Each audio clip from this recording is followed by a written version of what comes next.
IPS కానీ, IAS కానీ, revenue కానీ, మీరు మనం చూసారు సివిల్ సప్లైస్ మన జనసేన పార్టీ నుంచి వచ్చిన మనకి మంత్రి శ్రీ నాదెండ్ల మనోహర్ గారు ఎన్ని వేల టన్నులు పట్టుకున్నారో మీకు తెలుసు. ప్రభుత్వానికి చెందాల్సిన అవి మన ప్రజలకు చెందాల్సిన రైస్ అది. మేము మాట్లాడుతున్నప్పుడు అందరూ ఆ రోజు ఎంతమంది నమ్మారు ఖచ్చితంగా. కానీ ఈరోజు మేము వాస్తవంగా చూపిస్తున్నాం. మీరు మా మీద పెట్టుకున్న నమ్మకాన్ని మేము చూపిస్తున్నాం. గోడౌన్లో ఎంత రైస్ ఉందో చూడండి. ఎవరి డబ్బు అది? ఇప్పుడు మీరు అడుగుతూ ఉన్నారు మీరు గోవిందరావు గారు, మన డబ్బు అది. మీకు అర్థమవుతుందా?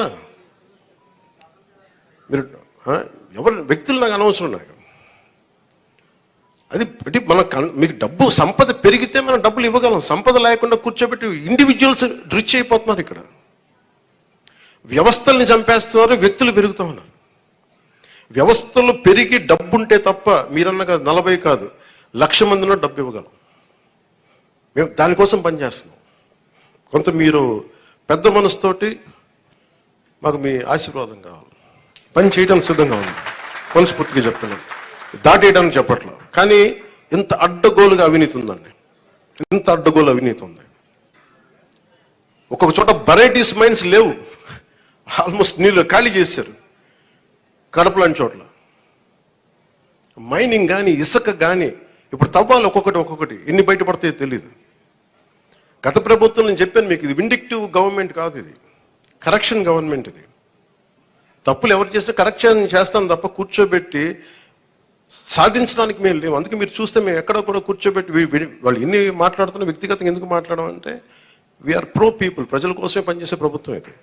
మేము విండిక్టివ్గా ఉన్నాం. మేము దాంట్లో నేను ఎక్కువ. కానీ అలా అని చెప్పి మీ తప్పుల్ని దాయం మేము.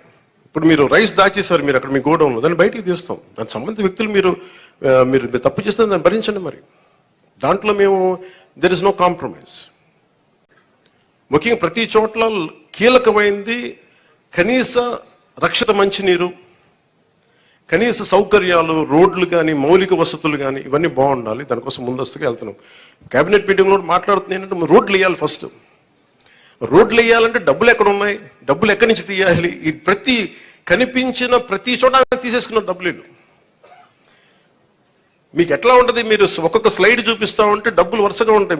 మీరు చూడండి, నా జీవితంలో నేను ఇప్పుడు దాకా నేను ఇన్ని 100 కోట్లు సంపాదించాను. లాస్ట్ నేను 10 years నేను కూర్చోబెడితే లాస్ట్ నేను సినిమాలు వచ్చినప్పటి నుంచి సినిమాల్లో నేను సంపాదించింది దాదాపు 100 పైన కోట్ల ట్యాక్స్ కట్టుంటాను. అలాంటి నేను నా ఆడిటర్ ఏదైనా చెప్తే నేను ఆ లెక్కలు చూపించేవాడు. నాకు ఈ లెక్కలు ఇట్లా ఉంటాయి, ఇవి ఉంటాయి, మీకు ఏమంటారు, ఈ హెడ్ కింద ఇంత ఖర్చు అయింది, దీనికి ఇంత ట్యాక్స్ కట్టింది అంటే నా తలపోటు వచ్చేసేది. ట్యాక్స్ ఎంత కట్టాలో చెప్పండి అనేవాడు. నేను నా జీవితం మొత్తం మీద పంచాయతీరాజ్ శాఖ అకౌంట్ల మీద కూర్చుంది. నా పర్సనల్ అకౌంట్ 20 సంవత్సరాల నుంచి పైన నుంచి పనిచేస్తా ఉన్నాను. నా అకౌంట్స్ ఇప్పుడు దాకా నా ఇన్ని లెక్క నా ఆడిట్తో కూర్చున్నదే నా అకౌంట్లో చూసుకుంది గంటన్నర ఉంటుంది, 2 గంటలు ఉంటాయి మ్యాక్సిమం. ఏది నేను చెప్పి లాస్ట్ 20 years నుంచి నేను అడిగి ఒకటే ప్రశ్న, ఎంత ట్యాక్స్ కట్టాలి, కట్టేయండి, ఇచ్చేయండి. కానీ ప్రజల డబ్బుకు వచ్చేటప్పటికి నేను మొత్తం కూర్చున్నాను. 4 గంటలు ఒక్కొక్క సెషన్లో కూర్చుంటే ఇక్కడ 3,000 కోట్లు పోయింది, ఇక్కడ 400 కోట్లు. అంటే ఆ ఫిగర్ నేను ఆడిటర్ కాదు, గుర్తుపెట్టుకునే ఆడిటర్ కాదు నేను. అలా కాదు, వాళ్ళు ఏంటంటే ఇష్టారాజ్యంగా పనులు అవ్వలా. నేను అడిగాను, రోడ్లు వేసారా ఇక్కడ అన్నాను. రోడ్లు వేసారా? మనం కరెక్ట్ చేసుకోవాలి. మన స్టేట్మెంట్ స్లోగన్ కంటే కూడా